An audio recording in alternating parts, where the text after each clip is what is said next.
To be honest, radio didn't give me money, but he gave me people, and that's money, right? And but the truth is, I wanted to open a door that gives me the legacy that I can live with. My kids will grow up and say, "Oh, Daddy really killed it." True. There's nothing the likes of Charlemagne, the Ebros that everybody runs to these days. There's nothing to do that we've not You done haven't it. done. I always say this. I can boldly say I'm still the best personality interviewer in Africa. And shout out to Vector and Ice Prince. Vector was one of the first guys that brought me out on Industry Night and said I should hop on the record with him on one of his performances. It started to look good. And then Ice Prince, the man, he reached out to me and said, I'm going for a gig in London. I want you to open up for me. I said, me? He said, yeah, just open up. He said, me? And he said, open up. You're going to bring me out, and then you join me on stage, and then you bring Brimo out. But, you're going to raise the crowd first, and that was it. And, guess what? That was also what led me to do one of the biggest intros. Olamide's Baddest Guy Ever Lived. Check that out. I don't think any intro on any album tops Facts. that in Africa. Then I did Man of the Year for Scales. Facts. David was one of the first guys that pulled up at an interview with the whole family. So let me tell you, the good thing is, you're coming to work on a work day and you have a guy pull up, the biggest guy, pull up with all the cars with his gang. And with all the gangs. And he was so real. There was no air about I'm a superstar, anything. And then for me personally, why it was different for me was David took pictures with everybody in the office. Do you know how everybody came down and everything and all that? The whole office was choked to the brim. And that was when it was the Dami Duru. It was that hot time, Dami Duru and everything at the time. Sorry to cut you off. Yeah. Speaking of this story about David, I'm hearing David was the one that changed the trajectory of the industry with how generous he was with gifting of laptops to DJs, going on radio, gifting them all that money. Is that true? So the thing is, I can boldly say that because David is one person that he's a giver. You can't knock that off from him. But there are other guys who also did that too, like that, but they were not really, people didn't really hear so much about it. I mean, you got to give it to Don Jazzy. Don Jazzy would do things for people that you don't know. Olamide too would give people, and you're not even going to hear about it. Welcome to another wonderful episode of Link Up with yours truly, Teddy A, where conversations echo beyond the surface. On this episode today, I have one of Nigeria's finest radio personalities. I personally call him the Radio God. That's an insight into who I have on the show today. This man right here has been on radio for the past 20 years, and he recently retired onto doing greater things. We all know him as the Energy God. From killing stages, to killing it on radio, to killing it in stadiums around Africa and the world. With me today, I have the one, the only, Dotun. What's good, Teddy A? What's good, brother? What's good? I'm good. I'm happy. I'm grateful. It's good to see you. It's good to see you. Good to see you too. Looking good, looking fly as always. You got the energy. Thank you very much. Thank you so much. I met you in 2014. Yeah. At the time, you were doing your thing heavily on radio. Shout out to Cool FM. I would say that you're one of the people that made drive time. Thank you. Popular. Everyone looked forward to listening to your voice, your mesmerizing voice, and your command of English, your diction on radio.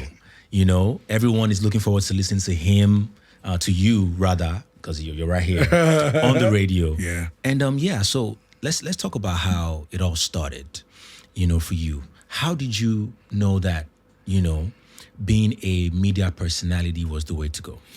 So first of all, I would like it to give accolades to my dad. I'm from a very liberal family. My dad is a retired civil engineer. My mom, a nurse. She did it for 30 years. Wow. But I mean, if you project into, it was not a family that was close to entertainment. They were close to entertainment, but in a more unassuming way. I mean, my mom would read the hymns because she's deeper life. My dad was a DJ, you know, he's schooled in Austria, Vienna. That's precisely, he also speaks at the time, he lived in Germany, but it was later on that he opened up to us that he was a DJ. He never used to say, you know, sometimes when you move through life and you just want to focus on getting bread and building a family, I feel a lot of our parents kill those dreams that they thought they killed, but it kind of just comes through their kids. To the kids, yeah. True. And I think that's where he didn't see that coming. So, but I knew that my dad was very big on how he, you know, his records. He listens to music.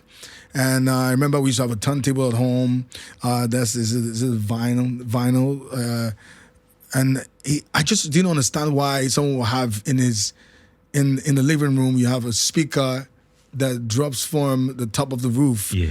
I remember it was a brand called Grundig at the time. It's German. I think it was all of the equipment he had then in Germany he brought home at the time. And sometimes we're thinking, why do you have all this equipment? I mean, you see a video player and I'm thinking, this is not what's the regular things here. Right. But then, you know, I think he just kind of closed up on things like that.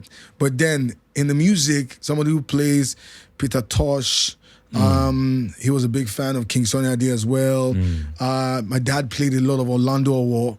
And that's because I think it's partly from Ondo State. I think he is, yeah. We are no boys now, we know the degree. So and then I said, this guy kind of like, but I mean, growing up, I love music. But my dad would not even make you watch the entertainment shows. The only shows I used to watch then that was entertainment was Sunday Rendezvous. But I think he was only trying to just put us on the path of his education and nothing else. So, but one thing he did was he opens you up to a lot of entertainment, and especially when it comes to you have to listen to things without visuals, right? As much as I watch a lot of TV shows, from Food Basket to I watch the likes of, tons like Charles Anazodo, to even his wife, you know, was very popular on NTA2 Channel 5. But there was a show, Livia Jonoma, that D.O.B.'s dad. Yeah. One of the best talk show masters, you know, and he will make you watch shows like that. Right. Not the ones that involve music or anything. But then when it comes to radio, you listen to everything. So he buys me a transistor radio every time. Wow. And now, thanks to PHC on NEPA at the time, there was never power. So my dad's way of keeping you up on, you know, getting informed. My dad is not the type that wants you to go to the column in the newspaper that have the puzzles and everything. Yeah. He's not really big on that. You need to read what's in maritime, what's going on in the maritime industry, what's going on in the healthcare industry and everything. Just wanted you to be, but for some reason he didn't know was building me into this guy. Yeah. And that's when I tweet about certain things, about some shows, people always were, really? I watched everything, but I was very big on listening to the radio. And then, just because there's never power, I always listen. Every time I have a broken transistor radio, he buys a new one. And then I used to listen to the likes of Topper Brown, honestly, Steve the Sleek Cattery, one of the best commentary stars on radio, so rest in peace. Yeah. J.A.J. the Megadon. I used to listen to a lot of great guys like that on the radio who did it differently, you know. And then he also made me listen to a guy called Shaka Sally. That's on Voice of America, VOA. Yeah. I stay up at night. I don't like, every time he did and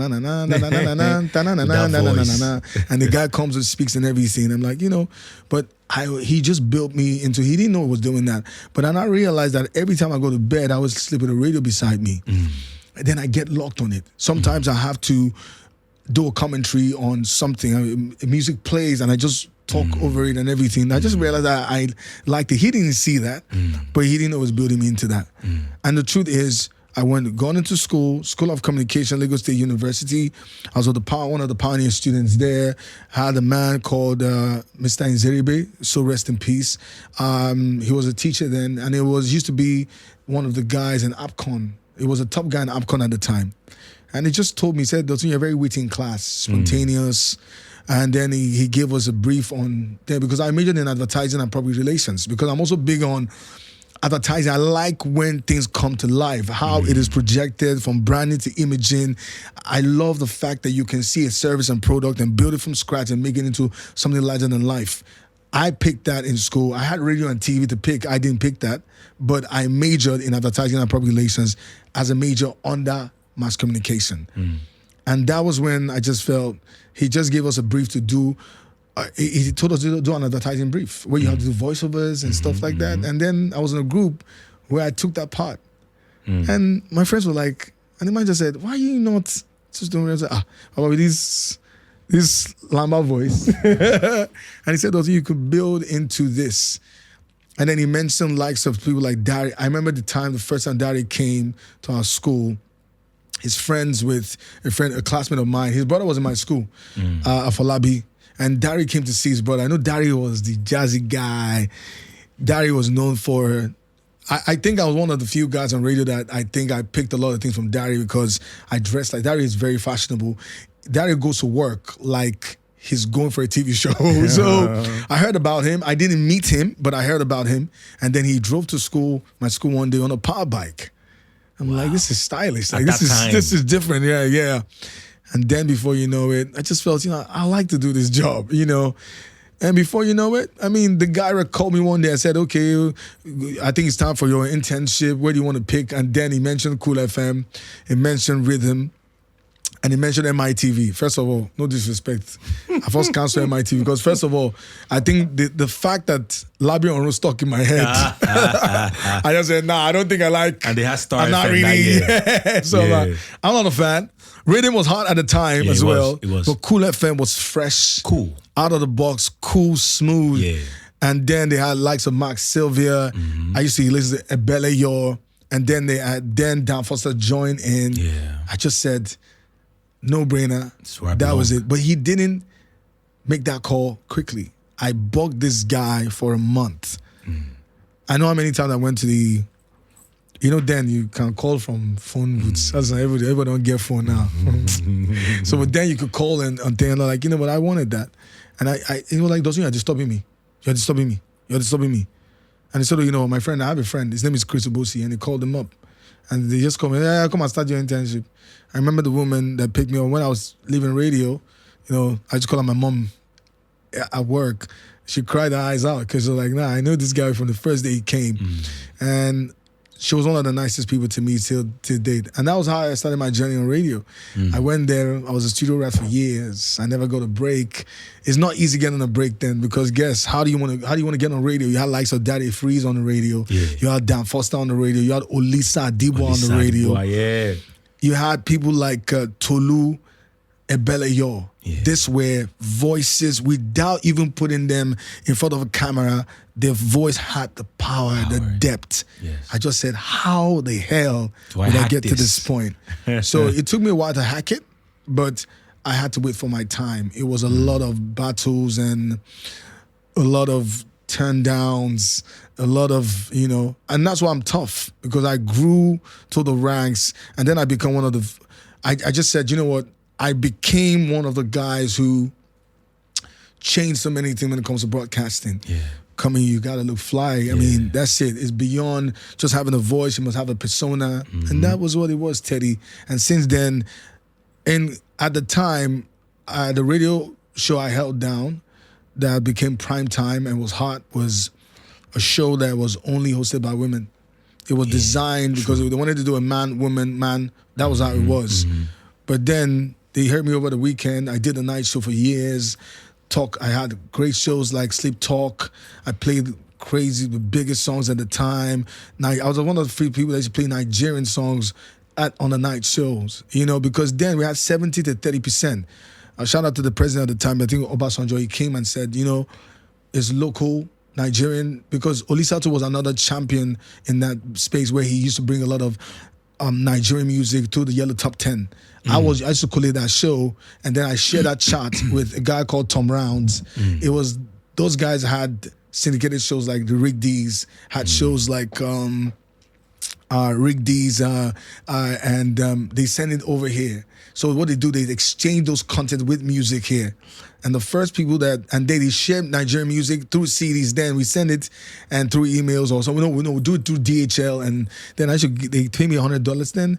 I'm gonna take my money for money transfer, because I used to collect the chart for Olisa. So Olisa put me on that. I used to exchange music from here. The first guys I ever got that break was Two Faces African Queen and Ice Prince Oleku.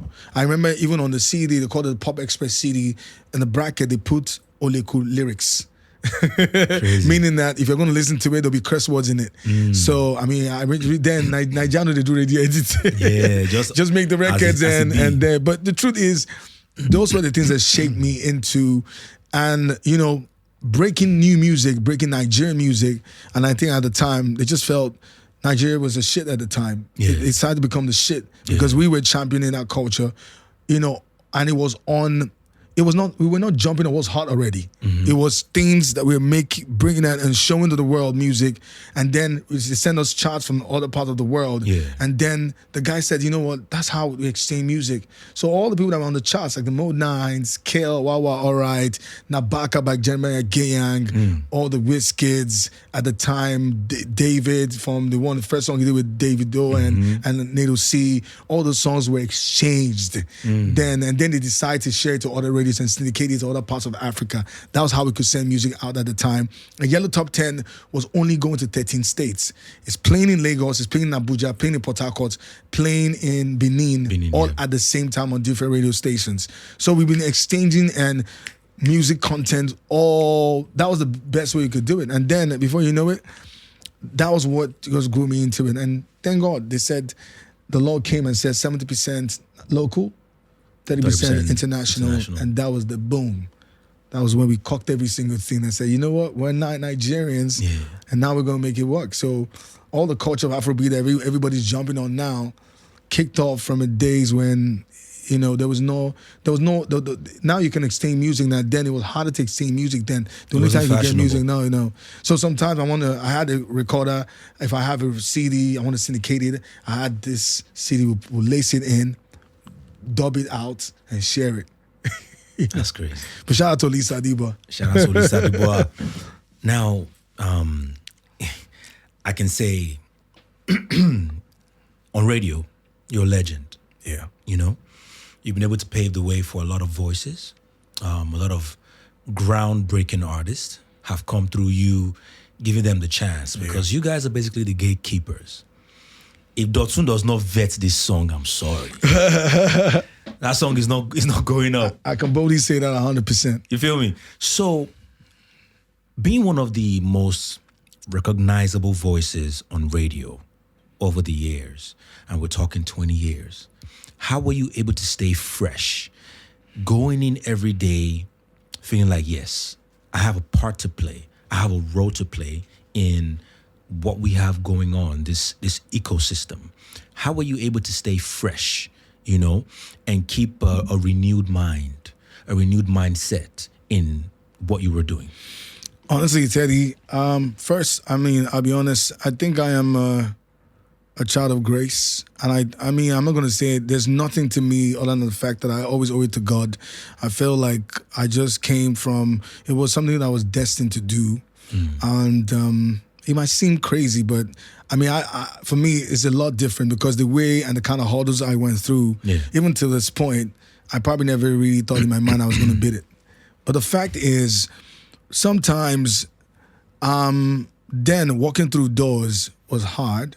Right. But then I think with mine, I just had to pass through the windows because I felt like for me to get to the door, sometimes I have to show up at the window and say, I'm here. I'm here. Yeah. And then you say, I'm not going to open those windows for you yet. I'm like, I'm here. And then sometimes it gets to a point, people are like, okay, let's open the door for him. All I was looking for was that break. Right. And I was like, if I get that break, I'm not going to let go. So I worked hard for that. And I think, like I said, it was something God delivered to me, and I wanted to do it, and I do it to a certain level of understanding of fulfillment, because that's what I was looking for. I was not just looking for baking bread and getting the next level, because to be honest, radio didn't give me money, but he gave me people, and that's money, right? And but the truth is, I wanted to open a door that gives me the legacy that I can live with. My kids will grow up and say, "Oh, Daddy really killed it." True. There's nothing the likes of Charlemagne, the Ebros that everybody runs to these days. There's nothing they do that we've not You done haven't it. done. I always say this. I can boldly say I'm still the best personality interviewer in Africa.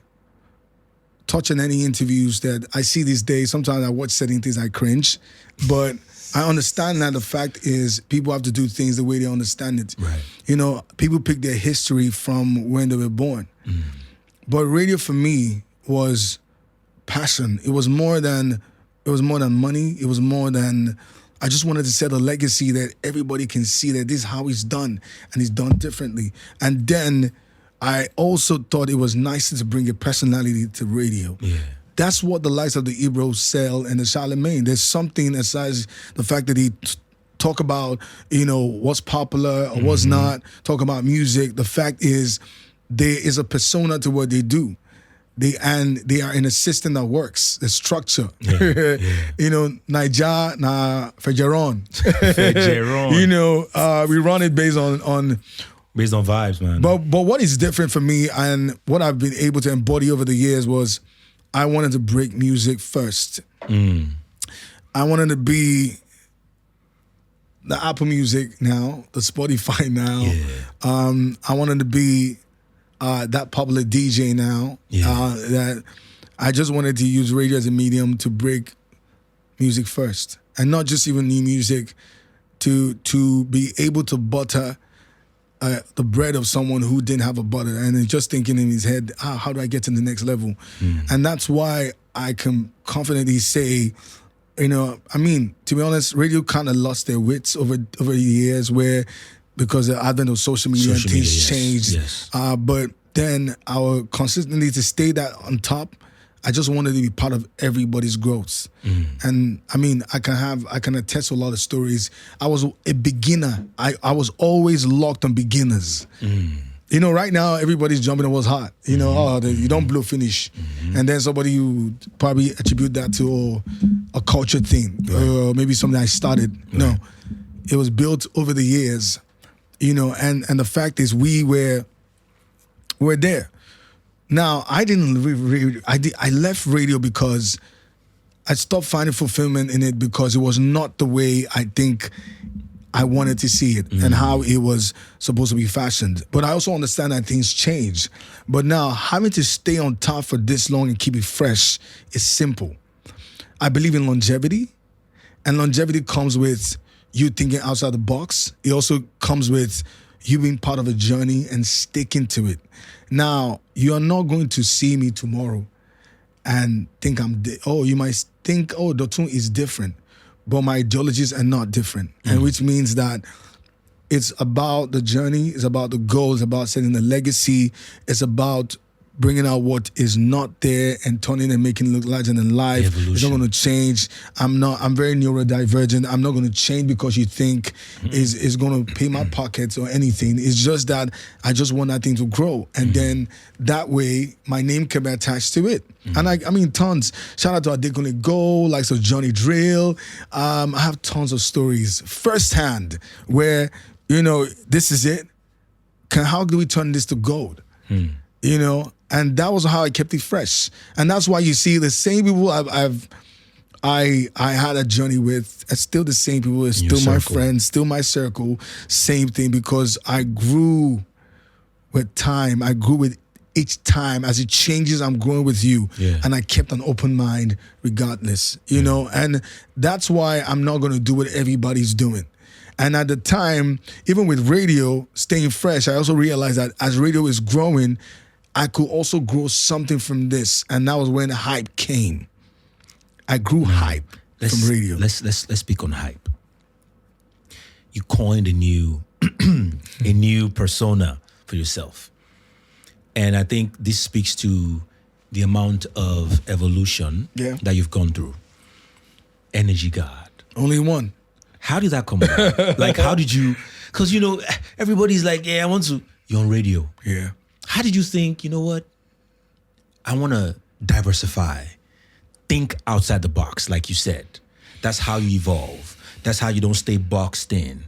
How did you think up that idea of going into commercial hype? Well, first, I mean, they say a hungry man is an angry man. I felt like, why would I be chasing 10,000 naira to do a hype that I have to do 20, 30 times, and then I have to go and get my money? If I get my money, I have to go to Ikeja and sit with advertising agencies. Shout out to them. They did a great job. I love them because we still work with them. And then I have to sit on that. I'll write invoices. Sometimes at the time I didn't even have a company. I have to write through someone. So there was a shout out to Manny. Manny is the one that will collect everybody's. Then they'll start chasing him. I never collect my money. Manny will sleep. People will call you and everything. It was a burden to him. And I like, you know what? How do I chase this all my life? I have a family. Facts. I am going to grow this. How do I take bread from this? Yeah. And then I said, you know, I still want to be on the radio and be able to make what I will feel or wish to make for myself and my family. Now, like I said, I'm very big on ideation. I'm a luminaire. I think of things and say, how does this is an idea. How is it going to be great for, you know, long term? That's it. I think long term. So how is this going to be great long term? I'm doing radio for it for years. The salary is not great. And then, as a matter of fact, even at the time, I think they were even paying more than anywhere else. So I'm thinking, if this is the yardstick for a man, then this is not, I like this, I enjoy it, but I need to do more. Now, at the time, with me, compared to everybody else, everybody would think, oh, Dotun is earning big money. That's what everybody thinks, you know. But also, I started as an MC then. I just felt I can't keep doing this. I need to do more. And then one thing just dropped on my mind. And now, you know, the thing is, you're working at a place. One of the worst things that can ever happen is when you don't have a job security. You can get sacked at any time. You can get kicked off your job any single time. And I'm like, you know, and then you could be the hottest voice now and they can bring somebody else the next day. I want to build something for me outside of what I'm already this used to, thing. And I also wanted something that positioned me where I could take my craft outside the box of what an establishment determines for you. I want to be able to control what is my talent and what I know and what I build and what I can build from it. And I just felt, you know, this is larger than life, it's bigger than this. And then I realized that there was something missing in Nigerian parties. Naija people don't like to be the first. We're at a party, they don't want to be the first to say, okay, even though when they serve them food, I don't want to be the first to pick up my spoon. It's better now, everybody. But then, nobody wants to be the first. And they watch you. Even now, till this date, we will go party, all of us do on top of our phone. This one, I don't know. First stand. And then it seemed like, if you stand up, who's this one? Who's this Raz guy? And everything. And I realized that was missing in parties and in gigs. As a matter of fact, even in concerts in Nigeria. And I felt something was missing. But then at the time, I was a big fan of Split Star. Split Star is the guy behind Busta Rhymes. Split Star makes Busta Rhymes look larger than life. You see that they perform together now till date, and it's magical. Then I also started to think, there's a guy that called Memphis Bleak who wasn't behind Jay-Z as well. And then I'm like, okay, so this guy's, and then you also have to give it to the Jamaicans. There's a guy they call Elephant Man, who is the energy god too, who they tagged as the energy god. Elephant Man I'm like, okay, these are guys. And then I loved EDMs. It's always high energy. Although it was not as popular then, but it was growing. I'm like, this is high energy. You have Fat party. Man Scoop. Yeah, and Fat Man Scoop as well. But I was very big on Split Star. I love Split Star because of his confidence. But Fat Man Scoop also would get on a record with Timbaland, Missy Elliott, and blow it out of the roof. I'm like, I love this. And then I just said, I need to do more. Yeah. But let me tell you one thing. Respect to Special Spesh, because Special Spesh was the first guy who, now, there are three people. Now, actually, two of them. The guy behind Yinka Yefele, there's a guy that his records. Yinka Yefele's records. He always says things. So I wait for that guy's chant. And then Special Spesh modernized that. He brought hype when he was with Mo Hits. Yes. He was on records and he did music and hype. He collaborated both. And he was that guy. He was like the Fat Man Scoop at the time, where he chants on the record. And then you see when he's coming out, as bringing out Mo Hits at concerts, it's like the roof is going to open up. That's crazy. But I not realized that it's still one way. That's a type of hype. But how do I take this and commercialize it, make it mine, and make it into something that becomes a career? So I started on the radio. There's a show that I had then called Party Club Mix, where you play records, the DJ plays a record, and then I chant on those records. But I picked that from Jamaican parties. I used to watch a lot of, Jamaicans. Every other party you can see that there's a guy talking on the mic, selector, rewind, they control the music, read the room, the DJ, everything, and it's high energy. I loved it. And then I said, I want to do this. And guess what? I started that on radio as an experiment. My first gig that I got booked for as I did talking about Demola is Deuces. That club, shout out to the guy, I think his name is Michael. I owned the club at the time, or I don't know, he had dreadlocks at the time. And he said, Baba, this thing.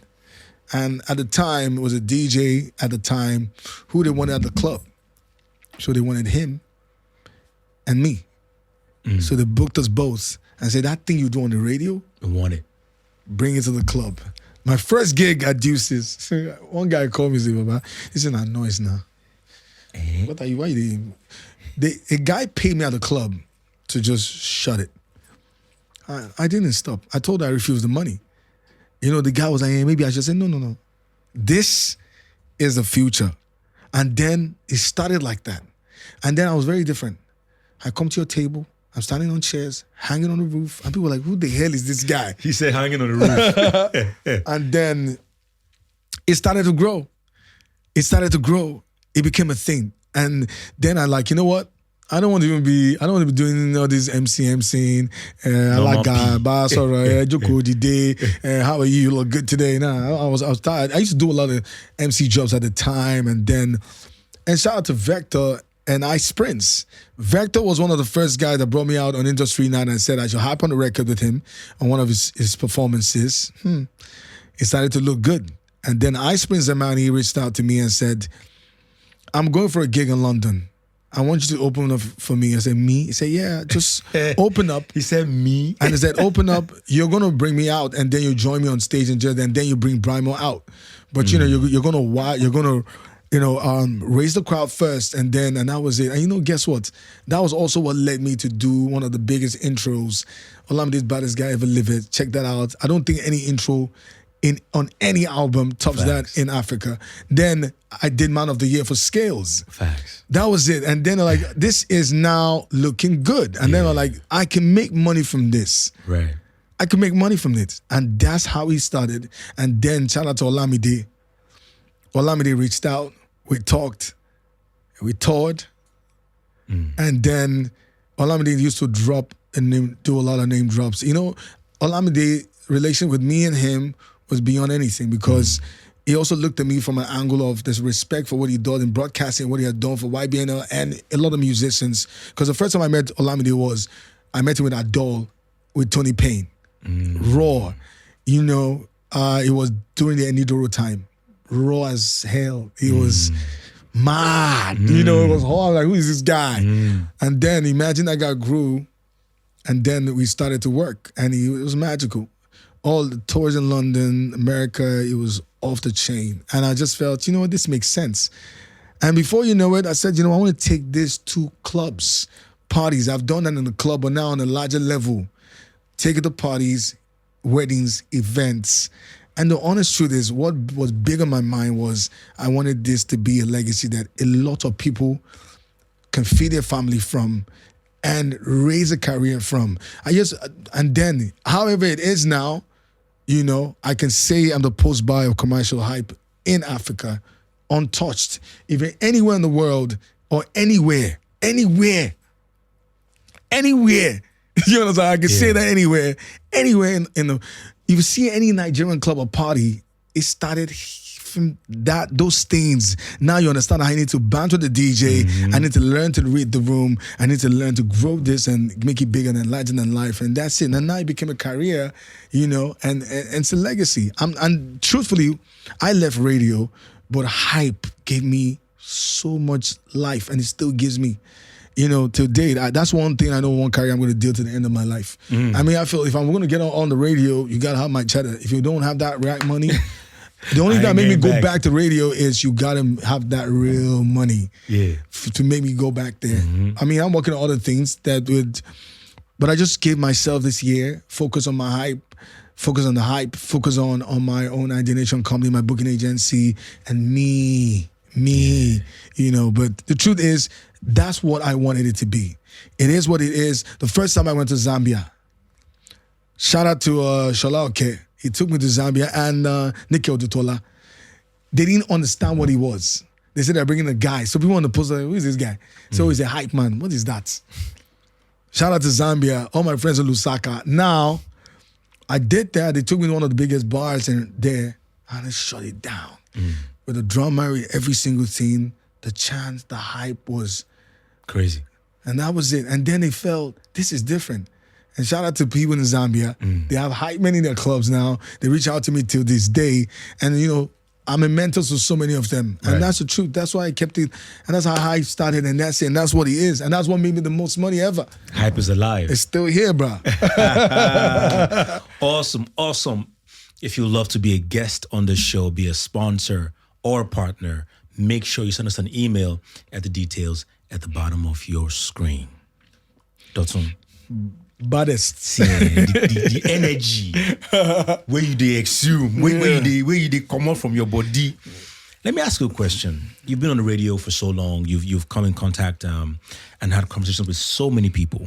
Yeah. Who would you say, or what would you say is your most memorable guest or conversation or interview that you've had? So the truth is, I've had tons.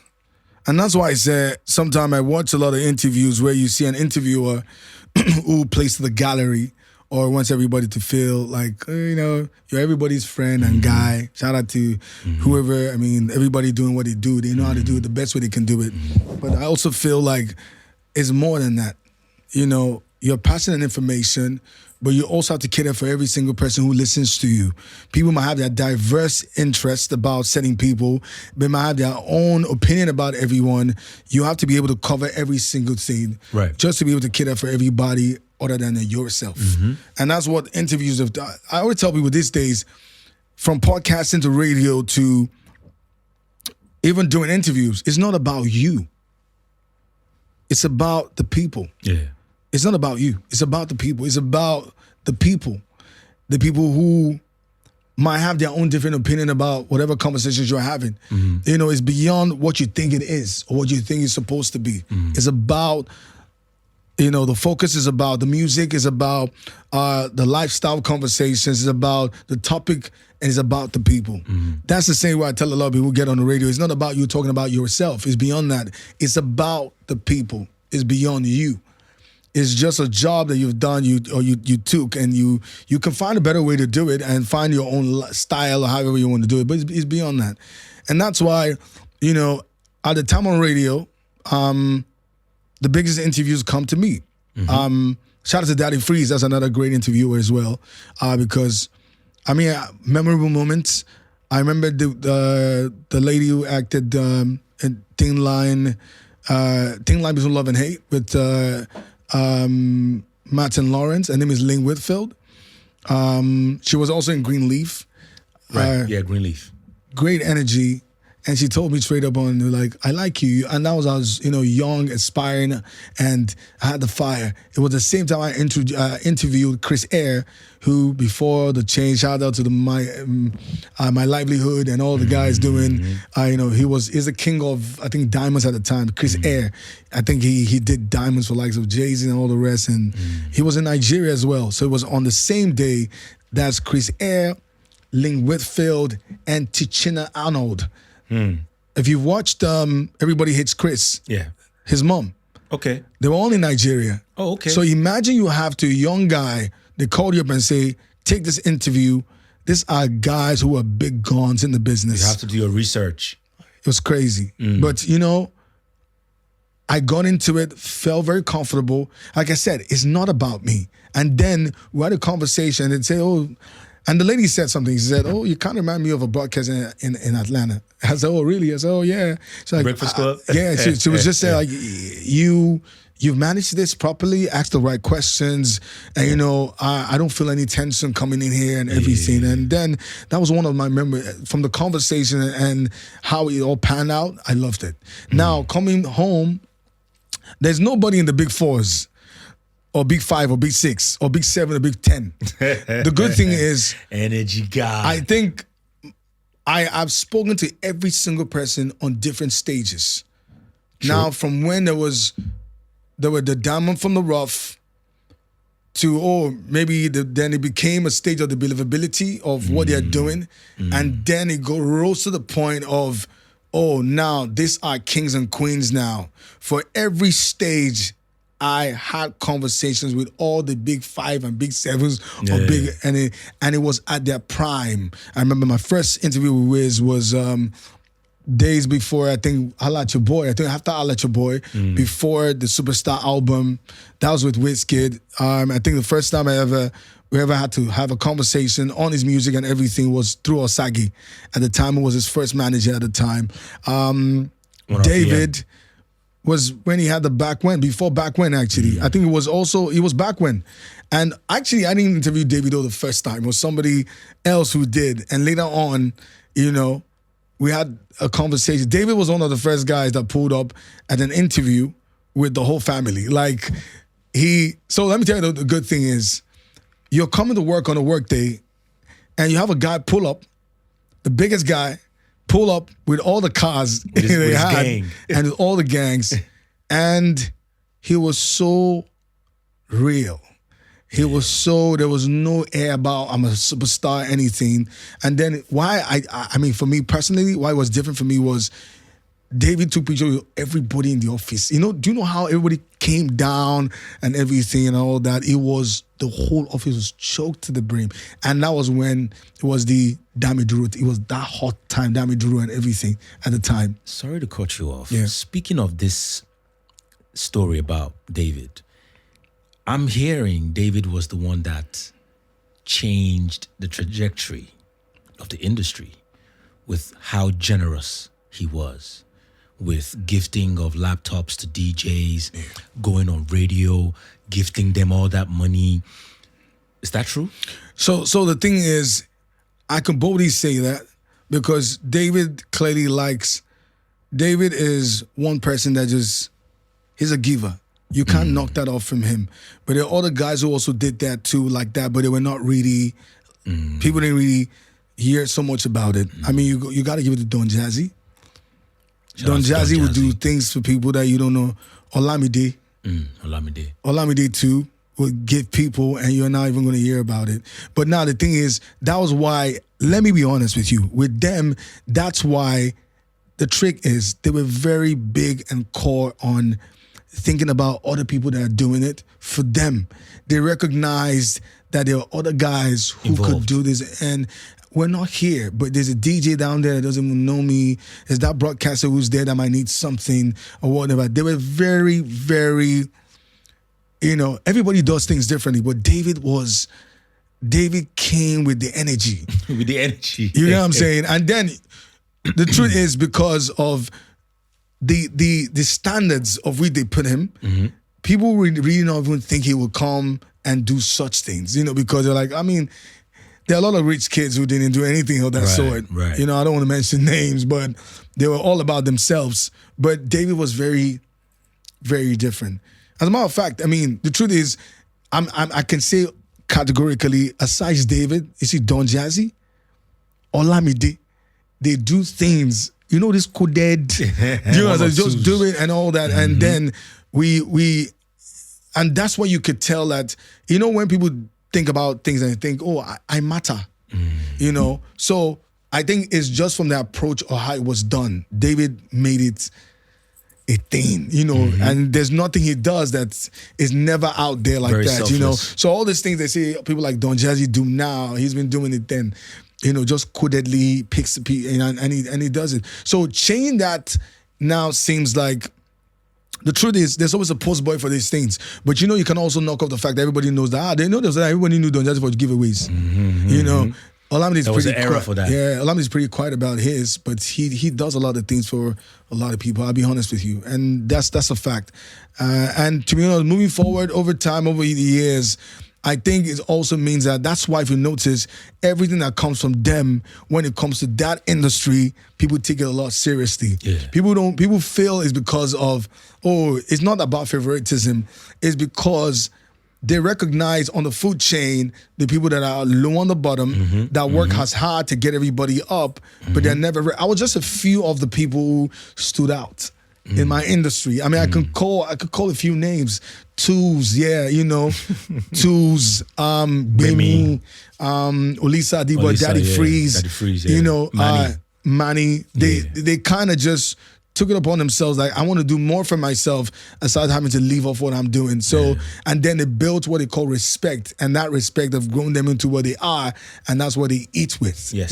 So you got to give it to them. Yes. Whatever. Like, and then, go see us as dirty people. You come meet us. You say, we got guards, even in the small. On a 1 or 2. See what they do, exactly. So, and shout out to likes of Kemi Smalls as well, Smalls. they immersed themselves in the culture so much, Timmy B and all the rest, Kayla, and then we had to even do things outside the box just for us to be seen and all that. But the truth is, changing that, a lot of people did that for the culture, but just a few. But I mean, those ones I know that I've mentioned are those guys that probably did it, and then maybe changing the trajectory and larger than life and how loud it is. Because I'm not going to knock on people who did it without even making so much noise about it. And another guy is Adekunle Gold. Adekunle Gold. It's a giver. I had Adekunle Gold. I had to call it 3 times. You get? He's someone who has empathy. He has an empathy, and he thinks about the last time. He thinks about everybody. It's hard for him to be able to do it for everyone, but he thinks about people, and also he understands where it's coming from. So those guys, a few of them, I can mention that. There's so many of them. There was Casey and Ari Song and Skibby. That one that Skibby said that one was crazy. Crazy. That was a crazy interview. Yeah, it was crazy. Ruby Franklin and Yaya issue. Shout out to them. We've had a lot of groundbreaking interviews. Tons. Skepta. I think the only one was when Skepta came. I felt intimidated. Skepta is energy, the aura. Great guy, but he walked in with this aura like hey, I'm sure you're gonna ask me some fucking questions. I'm ready to shoot you, nigga. So about that feeling, but Mandem. Yeah, but tons. Like, and it was a milestone for everybody at the point. Every single person, first radio interview from Ira Star. After we all first mentored her on how to, I was one of the few to mentor. I was called to mentor her on how to do radio and interviews and everything. Great girl. And then first interview with me, Ashake's first interview with me. Mention anybody. The only guy that I didn't have the chance to interview, and because he doesn't really do a lot of radio interviews at the time. I play football with him now. Great guy, Flavor. Yeah. Correct guy. But you see, Fino, anybody, I think of it, Olamide, there's so many memorable ones. The one I missed also was 2 days before 2 or 3 days, I met Dad Green. We spoke, and he was supposed to come on the show. I had a picture with him, and the day I interviewed Wande Cole and the Prince, he came to the studio at the time to do something else with someone, and then he was supposed to come on the show, but 2 days or 3 days, and so when he had the accident he had. Wow. So I never had the chance to interview Dad Green. But anything else, Dammy Crane. That was another intriguing interview that I had. Dammy, forget what is going on now with him and whatever anybody sees. Yeah. It's a great kid, great guy. Yep. People can get sucked into things they do, and then it kind of just, people see them as maybe they've drifted away from what the purpose is. I need to bring him on the show, by the way. Yeah, but the fact is, he was one kid that I saw was very playful. I remember at the time, when it comes to my dobale, man prostrate going, papa. He was a very playful guy. Yeah. And so many of them, memory interviews, tons. I had tons. Iris Star, First Buju, Thames. But I mean, the ones that stood out for me are the ones I probably really mentioned because it was intriguing. Another one who was my interview with Goldie after Big Brother, and the meltdown. I don't really like talking about it, but I'm going to touch on so many things because I'm dropping a book soon called Do Not Believe the Hype. Do not believe the hype. Love it. So that'll be more than... Now, say that's a tell-it-all book. Okay. Now, it's great to hear very human stories about people that a lot of fans and social media followers have preconceived notions about. Let's speak on preconceived notions. Mm-hmm. A lot of people say Dotun is a troublesome hype man. He loves controversies. What would you say about that? Who told you that? I mean, come on. That's what they say. But see, the thing is, let me flip the script. All right. I mean, track record. So shout out to Nigerians. I mean, I love you guys, but we know ourselves. If you're different, or you're perceived to be unassuming, or you're very confident, move differently. Yes, or you don't hold back, or or you can't be too honest. Can't be outspoken. Sadly, in that box. There are a lot of times you see things that I talk about, you say, people would speak and say, I love the angle which you came from. Sometimes people tag me as, Dotun is very wise. I mean, sometimes I even let things go around and then I pick up before I speak about certain things. Because I also sometimes, there are things I got right and there are things I didn't. Now, for some things I didn't get right is because people have preconceived notion about certain things and they want you to align with that. Yeah. Once you come across as is it contrarian? Or maybe that's contrarian, right word? Yes. And you move to the side, they kind of see you in a different way. For me, like I said, we are in an industry where if you are a kiss ass or you are panning to everybody and you're everybody's friend, you're likable. But now the thing is, I can be friends with you. I can honor you. Does not mean I have to obey you. Now, the difference is I'm more obedient to the craft and what the ethics of what I'm doing shows the world. For example, if I'm a journalist, a broadcaster, the steps, you can't be is non-partisan. You know, even if I like someone, does not mean I cannot. Look at how we're friends, but you still ask me a question that maybe you thought might make me uncomfortable, but you're doing your job. Now, in that, I respect the fact I have to respect you for doing your work over. Because now it's not even about me. If not about me now, there's some things you're not going to ask me. You're probably going to ask questions based off on, say, Dotun, my guy, I don't want Rafula, I don't want Razulam. But I'm just saying that I'm just one of the few guys who I'm very unapologetic about my opinions. I have a high level of empathy. And for every time, and I will not say, as a hype man, I think I'm one of the few guys who are very principled on the job. You were here, I got a call for a job, right? Yes. Yeah. What was the conversation like? I mean, come on. Respectful. And the person wanted me to come and do something that I've done because I built the artistry to a whole new level. Now, when he called me up, this is an Egbo in the industry that is a top top guy. I want to mention his name, Seth Sakune Rio. I know I love you. But he gave me a call on the show. We had a conversation before we started this. Yeah. And then he was respectful. Yeah. The thing is, we demand respect from ourselves, but we don't respect each other. You know? So are you saying social media fans need to respect? No, they don't have to respect me. I don't have to respect anyone. I'm just saying they have to, if you don't come at me for certain reasons or say I might be objective about things that don't align with your thoughts. You can actually correct me without you having to insult me. But see, for everybody that I've thrown back are trolls who, for whatever reason you came at me. But that's by the way. For me, na cruise. I know I don't take it serious. You know, I feel like Nigerians sometimes, they feel they have the liberty to insult you and you don't have to talk back. I'm different. You know, they'll say, nowadays, now you see people like David, now they tweet back. Or everyone says, oh, this one say this one, but I'll say his own, we say his own. We think, wow, that's why. But Baba, these guys are human beings before anything. Forget what you're doing. So the truth is, I'm at a point where I see myself as a public figure. Shout out to you guys. That's what you guys named me and tagged me to be, or based on the job that I'm doing. But I'm also real and I'm a human being. So I say it as it is. But for my job, I've never had a bad day with a client. The only one bad day I had with a client was based off on a fear. It was based off on the feeling of someone labeling me. And then, but guess what?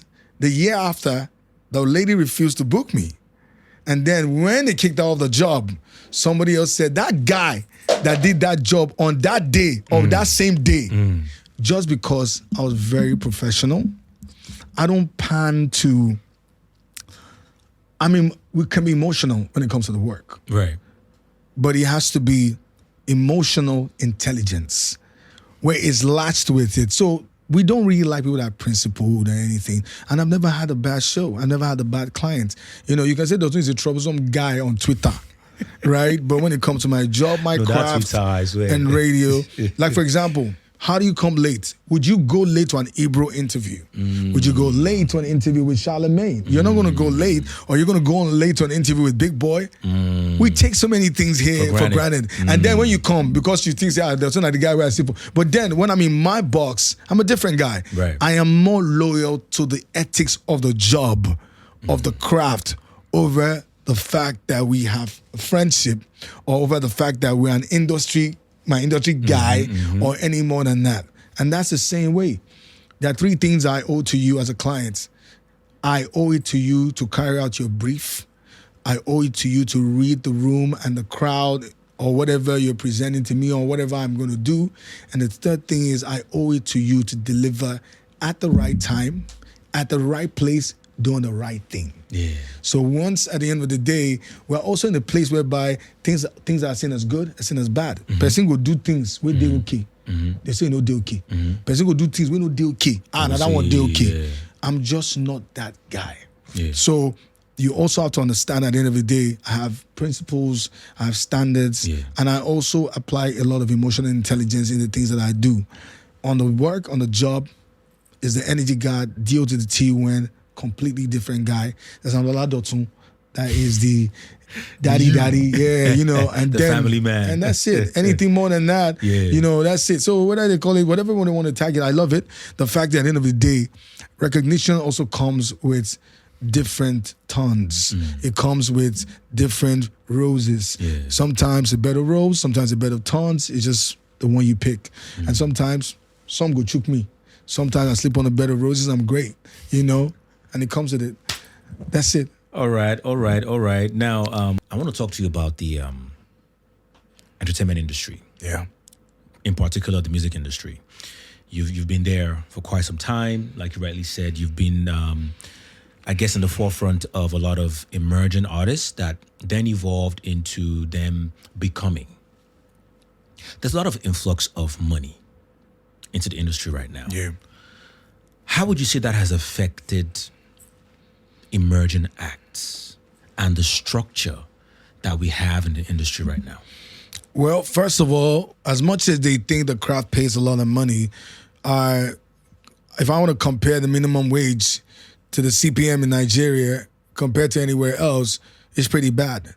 So sometimes I feel like, just imagine if King Sunny Ade would not even have to perform on any stage anymore if the structure was as right as it should be. Facts. I'm not saying those things are not in place, but I'm saying your catalog out with the right people, the right place, and then you're sitting down there and it makes you a lot of money. Let me give you an example. Adele, Bruno Mars, those guys release music after 4 or 5 years. Yeah. And that means in those 4 or 5 years, they're good because now they've worked and then it pays off. Do you get what I'm saying? If I want to go by the kind of catalogs that tons of people like Phils, Olamide, and all that, they're rich, but I mean, they're doing good, I believe, but they'll be as rich as anybody, the biggest, and they'll be competing with the biggest people in the world because guess what? The way our music really traveled is beyond imagination. True. So I would say this. There's so many things people don't understand. Now, money is good, but don't forget the fact is why I feel it's better now is there was a time this was done from passion, which we still all respect, but it still did not trickle down to what they wanted to be. It didn't go up. Not even down. It didn't go up to what each person wanted it to be, which means that you still have, first of all, they have ageism to deal with because we're counselors. Not that we're a cancel culture, but we're just, once they feel like, we'll be this person. When they do so last, next best thing, we'll move on. We don't preserve our history. We don't preserve our heroes. And then we just move on to what's hot, what's next. The fact also remains that money is good, right? And I'm not going to knock that off because the fact is right now, who would not want to kind of live like Bernard, David, and Wiz? If the money isn't good, would they be able to splurge and be where they are? Because money is good. Because those who did it without the money they're not where they're supposed to be. So I feel money coming into the industry, which I believe people see that it's crazy, but I still also think is not enough because with the work rate and the position of the music and where it is, we're still taking the little crumbs we're taking. And that's the honest truth. Like, imagine if we had a structure. Do you know how many albums the evangelist Ebenezer Obey, do you know how many albums? Do you know how many songs likes of Oyinka Owenu? That's another person. Great memory interview. King Sunny Ade as well. My interview with King Sunny Ade, very memorable. Pasuma, I had so many great ones. That's the truth. Imagine the amount of albums they've had, and we had a great structure. This guy would not have to work for the rest of their lives. They might even perform because they needed to give back to they perform because they want to be able to do concerts that so satisfy the fans that have grown with them. If other people can still perform till date, others are still performing. The biggest stars, all the likes of Paul McCartney, Celine Dion, they still have concerts till date. People still watch people Even like Diana Ross and all this guys. They have concerts, they do Coldplay, and the fans grew with them. We were on to the next very quickly. But the fact is, the money you're talking about is the people that should have to gain from it didn't. So if they've gained from it and I see the money you said coming in, I think I'll be more comfortable because what you think it is, money changes everything. Money, I think, changes the dimension of how we think about positives to negatives. In meaning that the money aspect of it that we should talk about is when people make money through negative means and then it is celebrated. And the ones that make it through the positive means is dumped or stepped on, But the fact is, if money based on the craft or what the culture delivers is still crumbs. So it didn't change. I just felt like it was supposed to happen. But if you compare it to where it is and where it's going, now, shout out to all the distro companies coming to Nigeria, the labels that started to look into and beaming into the culture of Nigeria and thinking how viable our sound is, and then they started to look at things differently. The fact is, at the end of the day, they see something here, and that's why they're coming in. But some are also still scared to test the market because sometimes they think, oh, structure and whatever it is. And you're not going to blame the guys who take their work or catalogs or take their craft elsewhere because it's bigger money there. True. The minimum wage or the standard for example, the CPMs compared to Nigeria is pretty bad. So it's not, so whatever money came and that's why sometimes when good money is not pumped into the system, bad money would start to spin it. So we'll start spinning it. I think we need to also empower people who understand the system. And I also like when things are developmental. A lot of distro company labels are too scared to think. Listen, for everybody that is a star now, started from somewhere, and there was a level of investment put into that. We need to go back to our high schools. We need to go back to our high schools and back to the universities. And shout out to all the people people you could tell. Music is growing in universities now, and people are catering. But now the thing is, there's so much more than that, but nobody's really catering to that market. Everybody's just going for what's hot, and that's it. Nobody's trying to grow in anything to get to the next level.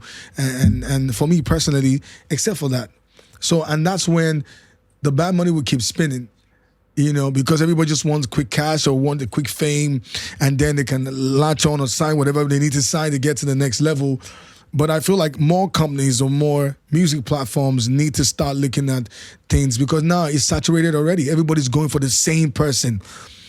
Just a few guys. And now you see the artists that are really the big artists that we're onboarding every year, it just grows. It's shrinking every single time. But aside that, if you are making money now from what you do, especially music, is deservable because it was a long time coming. Yeah. It was not a money spinning business. And now if it is, I'm still saying it to you that the CPM, the streams, and what they earn from it is not compared to what it is around the world. So it's especially still in peanuts. America. Especially. Still peanuts. Awesome. Once again, guys, if you'd love to be a part of the show, love to be a guest, a sponsor, or a partner, make sure you send us an email at the details at the bottom of your screen. We count on it. We count on it. So now, I want to talk to you about something also very peculiar that I've noticed in the industry. Fake streams. Okay. What are your thoughts? I mean, as the name implies, fake is fake. It's crippling everything. I don't really think I need to talk much about that. I feel like the people, and also if you think about it, it is the pressure from us. It's crazy for these guys. You know, but that's not a justification why you need to buy fake streams. Desperate. Because now the thing is, we classify their sound or who they are. We place them on a ladder on a pyramid, and it's now a game of stratification. And the only way to judge that is numbers. Numbers game. Exactly. So now nobody's checking the back end. All you see is million streams, and that's how the conversation only starts like that. They judge you by the number of streams that you have. I mean, there was a situation of one or two artists, top artists, that got their streams got deducted recently. I think it was on Twitter. Yeah, I mean, truthfully, like I said, I mean, I'm more focused on not what's done. It's just what causes it more. It's crazy. The pressure is crazy. But that's not a reason why you should need to buy streams and fake streams. It's crazy. But now, even and doing that, most companies will be scared to actually want to do business here but the truth is, Nigeria is the place. If they see it, and that's why sometimes they also need to be able to grow talents and creatives with a different dimension and dynamics to it. You know, becoming a race. Everybody's going for the same thing and chasing the same thing.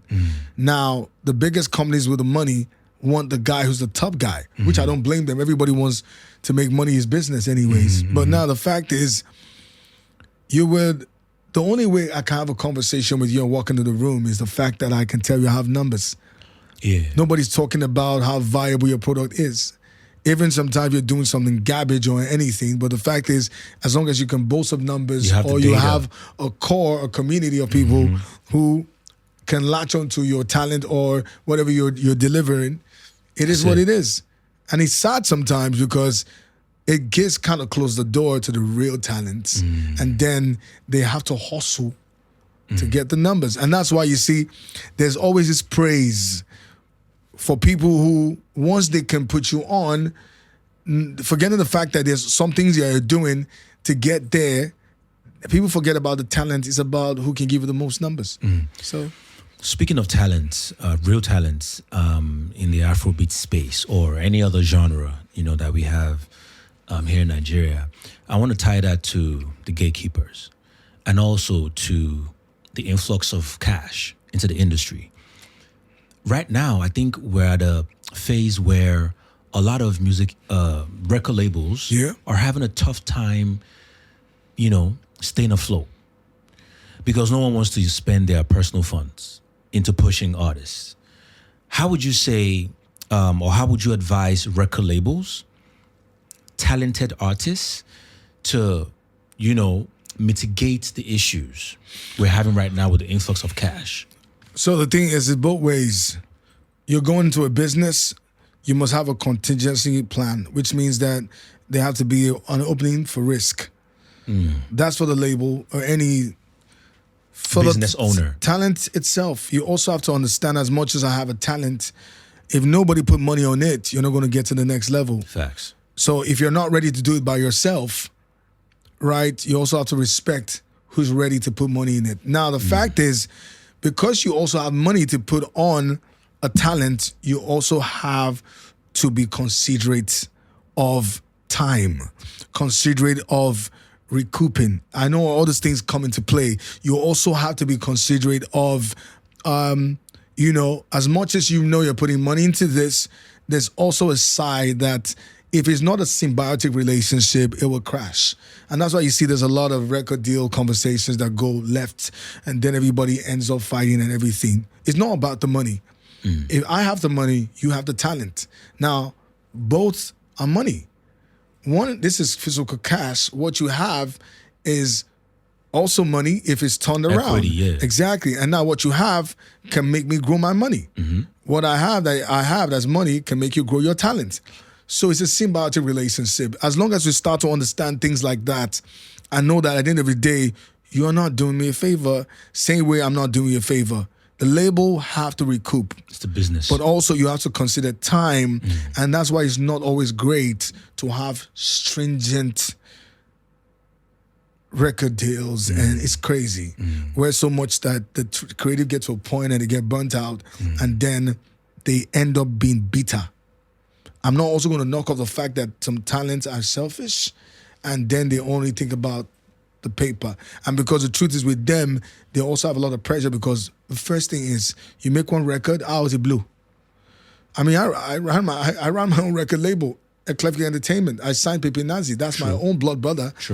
Who he still has one of the biggest songs right now. Illegal. He had great songs. I A&R songs for him and Tiwa Savvy Mastercraft. I share to, I Ain't Got No Time with Reminisce and Faz a Bad Guy.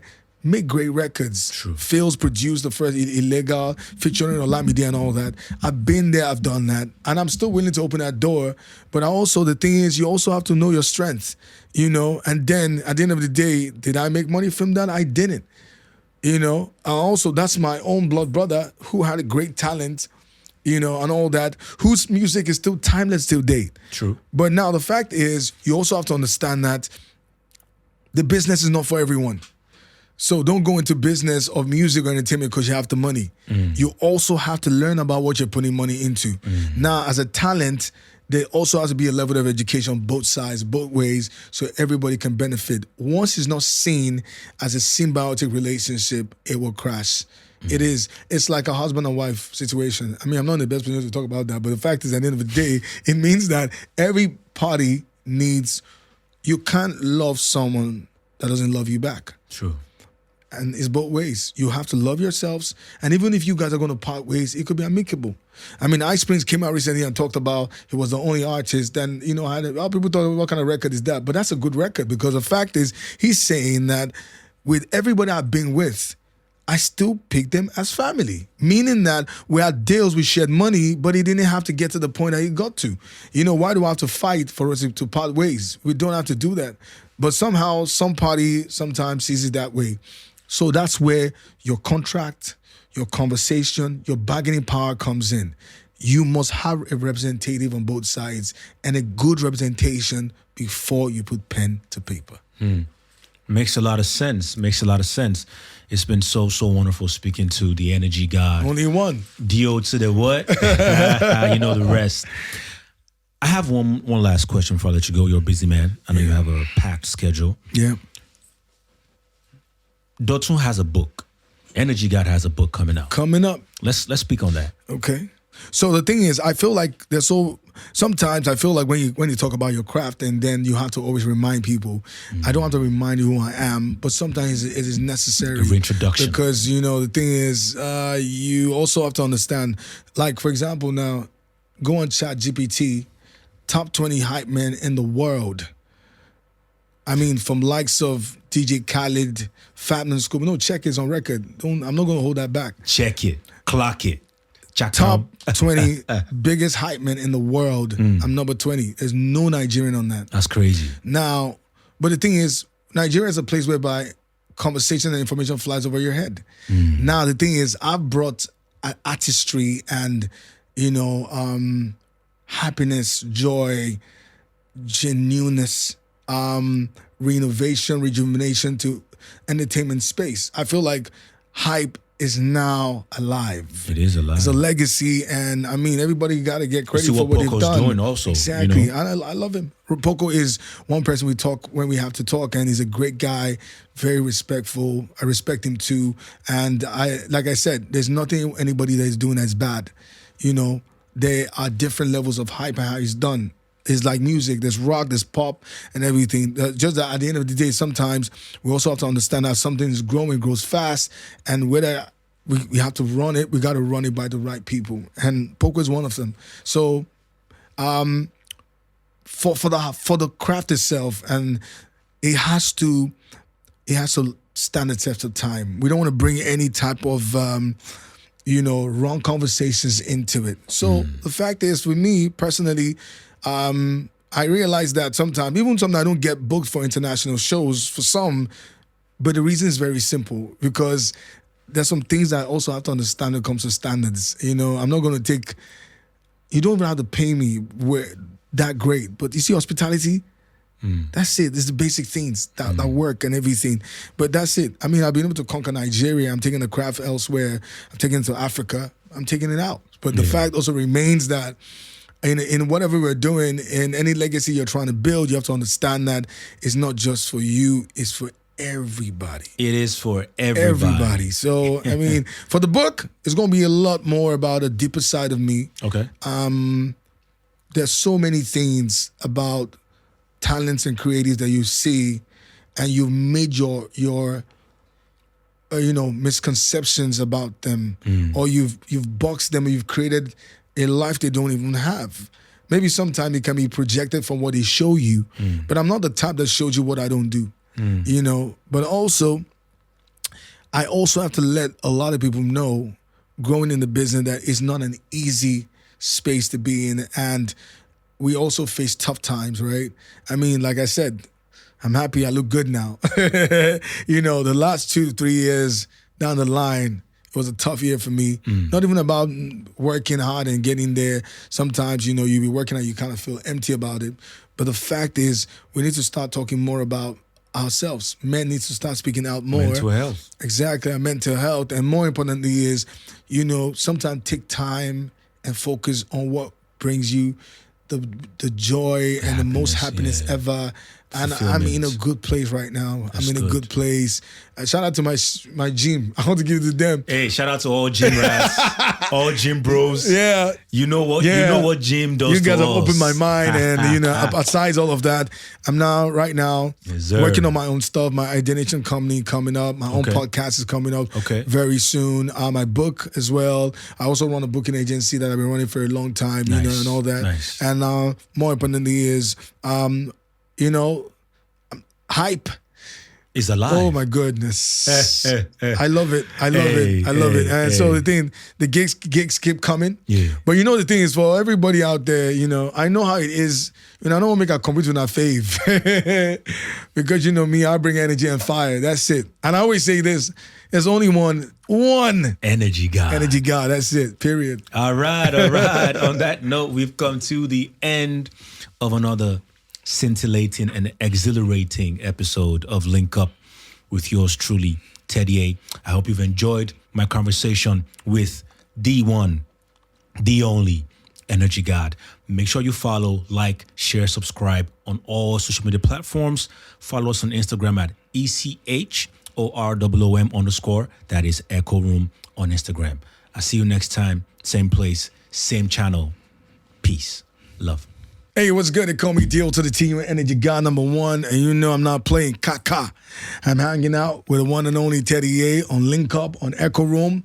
Click, like, and subscribe. Peace.